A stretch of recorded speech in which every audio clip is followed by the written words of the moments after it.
আমরা জনগণের ক্রাইসিসের প্রতি সমব্যথী, কিন্তু আমরা একই সাথে এই কথাটা বলতে চাই, এই সংকটটা বহু বছরের পুঞ্জীভূত সমস্যা। 2 বছরের মতো সময় ইন্টারিম সরকার ছিল, তারাও কি স্থলভাগে গ্যাস খোঁজার জন্য খুব চেষ্টা করেছে? উত্তর হচ্ছে না। সৌভাগ্য তাদের, এই কথাটা একটু বলে রাখা ভালো, সৌভাগ্য তাদের তখন মধ্যপ্রাচ্যে যুদ্ধ হয়নি। আমি একটা তথ্য আপনাদের উদ্দেশ্যে পরিবেশন করতে চাই। প্রতি ইউনিট, আমি গতকালও এটা চেক করেছি, প্রতি ইউনিট এলএনজির দাম গত বছরের এই সময়ে ছিল $12 থেকে $14। এই মুহূর্তে ওটা $24। এটা 30-এ চলে যাবে বা ক্রস করবে এই সম্ভাবনা আছে। AKS অর্জন করলো গিনেস ওয়ার্ল্ড রেকর্ডস। AKS। সুতরাং আমরা যখন বলে ফেলি যে ওই সময় হয়নি কেন, এখন হচ্ছে কেন, এই ব্যাপারটা একটু বুঝতে হবে।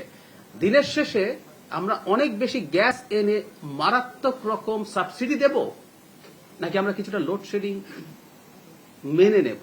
শর্ট টার্মের কথা বলছি, আমি বলছি না এটা আমাদের চিরকাল করতে হবে। সেই সিদ্ধান্তের একটা জায়গায় আমার মনে হয় আমাদের আসতে হবে।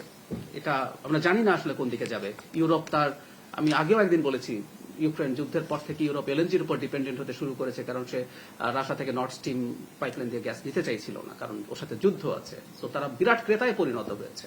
শীত আসছে, তারা তাদের স্টোরেজ বৃদ্ধি করার চেষ্টা করছে। সো ক্রাইসিস আছে। আমরা জনগণকে আমাদের প্রতি অন্তত খানিকটা সহানুভূতিশীল থাকার অনুরোধ করব। আমরা সর্বোচ্চ চেষ্টা করছি।